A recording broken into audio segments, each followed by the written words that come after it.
Bismillahirrahmanirrahim. Assalamualaikum warahmatullahi wabarakatuh. Alhamdulillah, sholatan wassalaman ala rasulillah. Kembali lagi di channel saya, Desus Fika, masih mengenai tentang video pembelajaran Pendidikan Agama Islam dan Budi Pekerti, kelas 8, semester ganjil. Baik, sebelum kita memulai pembelajaran, mari kita awali kegiatan dengan berdoa bersama-sama terlebih dahulu. Berdoa mulai. Bismillahirrahmanirrahim. Raditu billahi rabba wa bil islami dina wa bi muhammadin nabiyya wa rasulah. Rabbi zidni ilma warzuqni fahma. Amin. Semoga doa kita diijabah oleh Allah Subhanahu wa taala. Baik, anak-anak semua, ini adalah pertemuan kedua kita di bab 4 ya. Untuk kelas 8, bab 4 ini membahas tentang lebih dekat kepada Allah dengan mengamalkan sholat sunnah. Baik, di sini materi kita tentang contoh pelaksanaan sholat sunnah berjamaah. Nah, sebelum kita memulai pelajaran, tujuan pembelajaran pertemuan kedua ini, peserta didik dapat 1. Mempraktekkan sholat sunnah berjamaah dan munfarid sesuai dengan ketentuan syara. Yang kedua, menjelaskan hikmah melaksanakan sholat sunnah dengan benar. Mari kita masuk di materi. Contoh sholat sunnah berjamaah. Yang pertama ada sholat idain. Dalam 1 tahun, umat Islam melaksanakan 2 sholat id, maka disebut dengan sholat idain, yang artinya 2 sholat id, yakni Idul Fitri dan Idul Adha. Sholat Idul Fitri dilaksanakan pada tanggal 1 Syawal, sedangkan sholat Idul Adha dilaksanakan pada tanggal 10 Zulhijjah. Nah, cara melaksanakan sholat idain ini, yang pertama dilaksanakan secara berjamaah, kedua tidak didahului azan dan iqomah, ketiga, takbiratul ihram beserta niat sholat idain. 4. Sholat Idul Fitri maupun Idul Adha terdiri dari 2 rakaat, yang kedua dibaca 5 kali takbir. 5. Pada rakaat pertama, baca takbiratul ihram atau takbir permulaan sholat dengan niat melakukan sholat id. Kalau sholat Idul Fitri diniatkan untuk sholat Idul Fitri. Kalau Idul Adha diniatkan untuk sholat Idul Adha. Nah, ini adalah niat sholat Idul Fitri. Mari kita baca bersama-sama. Bismillahirrahmanirrahim. Usolli sunnatan Idul Fitri rakaataini. Jika kita menjadi makmum, maka menggunakan makmuman. Dan jika kita menjadi imam, kita menggunakan imaman. Ya, lillahi ta'ala. Artinya, aku berniat sholat sunnah Idul Fitri 2 rakaat, menjadi makmum atau imam karena Allah Subhanahu wa taala. Nah, dan ini adalah niat sholat Idul Adha. Mari kita baca bersama-sama. Bismillahirrahmanirrahim.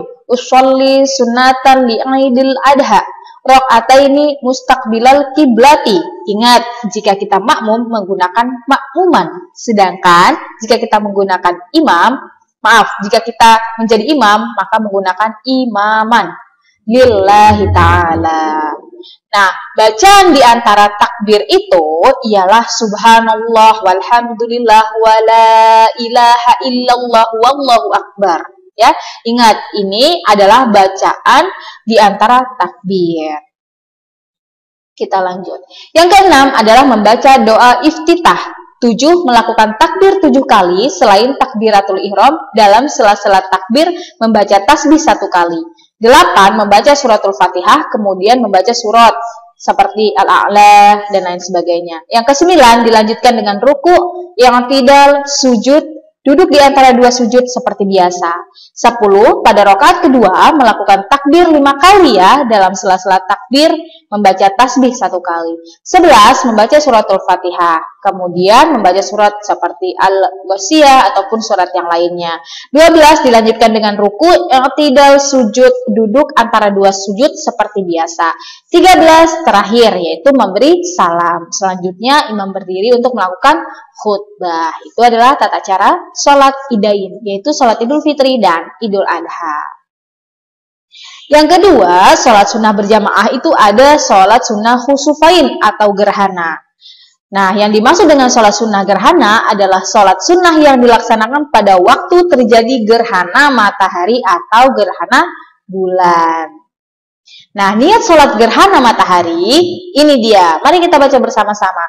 Bismillahirrahmanirrahim. Usolli sunnatan li kusufi syamsi imaman atau ma'muman lillahi ta'ala. Sedangkan niat sholat gerhana bulan, mari kita baca bersama-sama. Bismillahirrahmanirrahim. Usolli sunnatal khusufi rok'ataini imaman jika imam, makmuman jika makmun, lillahi ta'ala. Ya, itu adalah sholat niat gerhana matahari dan gerhana bulan. Kita lanjut. Tata cara sholat gerhana.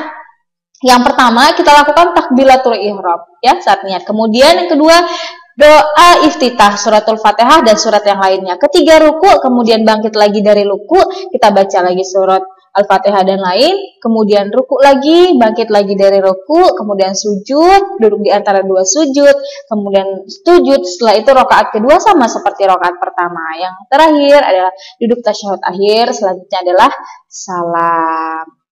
Oke, kita lanjut. Yang ketiga, sholat sunnah berjamaah itu ada sholat jenazah. Sholat jenazah adalah sholat yang hukumnya adalah fardu kifayah dan merupakan sholat yang dilakukan dengan 4 kali takbir. Fardu kifayah sendiri artinya wajib dan ditujukan kepada orang banyak, tetapi jika sebagian orang muslim sudah melakukannya, kewajiban tersebut telah gugur bagi muslim yang lainnya. Namun, jika seluruh kaum muslim meninggalkan sholat jenazah, kaum muslim tersebut berdosa. Nah, ketentuan pelaksanaan sholat jenazah, yang pertama kita berdiri bagi yang mampu, kedua membaca takbir 4 kali, tiga membaca suratul Al-Fatihah setelah takbir pertama, kedua membaca surat Nabi setelah takbir kedua, selanjutnya membaca doa untuk jenazah setelah takbir ketiga, 6 mengucapkan salam setelah takbir keempat. Jadi sholat jenazah ini tidak ada ruku apalagi sujud ya, semuanya berdiri dengan 4 takbir. Yang ketujuh, disunahkan untuk dikerjakan di masjid dengan 3 shaf atau bisa juga lebih. 8, sholat jenazah yang mayatnya tidak di tempat jamaah, sholat atau jauh dari jamaahnya disebut dengan sholat ghaib. Oke, nah setelah kita belajar tentang contoh sholat sunnah berjamaah, di sini juga kita akan membahas tentang contoh sholat sunnah munfarid. Nah, sholat sunnah munfarid itu adalah sholat sunnah yang lebih baik dikerjakan secara sendiri-sendiri. Adapun pelaksanaan sholat munfarid adalah tidak ada imam atau makmum, serta dalam membaca surat-surat Al-Quran dipelankan. Seperti contohnya 1, sholat sunnah duha. Sholat sunnah duha adalah sholat yang dilakukan di pagi hari antara pukul 7 sampai dengan sebelum masuk zuhur. Nah, cara melaksanakan sholat duha, yang pertama kita adalah niat sholat duha. Dilakukan dalam hati, tetapi untuk memudahkan niat di dalam hati boleh dilafalkan. Yang kedua, takbir, Allahu Akbar. Nah, yang ketiga, setelah takbiratul ihram, melakukan gerakan-gerakan sholat seperti sholat fardu ya. Nah, yang keempat, sholat duha boleh dikerjakan 2, 4, atau 8 rakaat, bahkan bisa lebih semampunya kita. Nah, selanjutnya yang ketiga ada sholat tahajud. Nah, ayo siapa yang sudah pernah sholat tahajud? Sholat tahajud adalah sholat sunnah yang dikerjakan setelah tidur pada malam hari antara waktu sholat isya sampai dengan fajar sidik atau menjelang subuh. Jadi, ya, kalau mau sholat tahajud wajib tidur dulu. Kalau nggak tidur berarti belum boleh sholat tahajud. Namun, waktu yang paling utama untuk melaksanakan sholat tahajud adalah 2/3 malam, sekitar pukul 2 dini hari.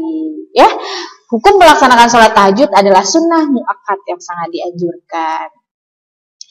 Nah, kemudian cara melaksanakan sholat tahajud, yang pertama jumlah rakaatnya paling sedikit sekali itu 2 rakaat dan paling banyak tidak terbatas. Lebih utama setiap 2 rakaat salam. Apabila dilaksanakan 4 rakaat, jangan ada tasyahud awal sehingga tidak menyerupai sholat fardu. Yang kedua, niat sholat tahajud. Setelah niat, salam dan doa. Tata cara sholatnya seperti dengan sholat fardu ya. Tapi kalau 4 rakaat tidak ada duduk di antara 2 sujud. Nah, selanjutnya sholat sunnah tahiyatul masjid. Nih, sholat sunnah tahiyatul masjid adalah sholat sunnah yang dikerjakan oleh seseorang yang baru masuk masjid tuh sebelum duduk, yang bertujuan menghormati masjid. Akan tetapi, apabila sholat berjamaah telah akan dimulai, tidak disunnahkan untuk kita untuk melakukan sholat tahiyatul masjid. Nah, setelah kita belajar tentang contoh cara melaksanakan sholat sunnah secara berjamaah maupun munfarid, di sini ada hikmahnya ya. Nah, hikmah sholat sunnah berjamaah maupun munfarid yang pertama ialah sebagai sarana untuk mendekatkan diri kita kepada Allah Subhanahu wa taala sebagai Maha Pencipta yang menguasai alam semesta.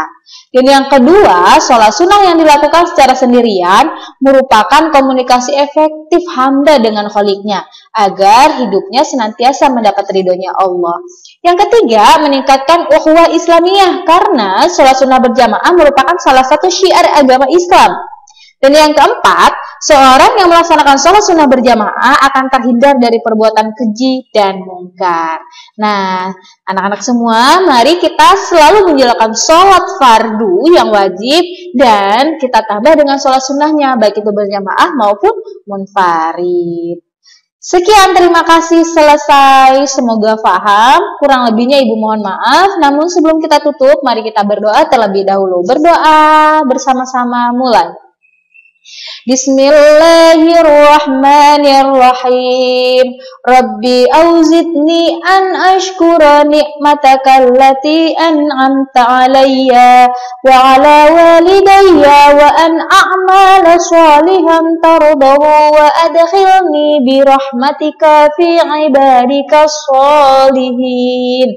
Amin. Semoga doa kita diijabah oleh Allah Subhanahu wa taala. Sampai di sini pertemuan kita. Sekali lagi Ibu sampaikan, kurang lebihnya mohon maaf. Mari kita tutup bersama-sama dengan mengucap lafaz hamdalah. Alhamdulillahirabbil alamin.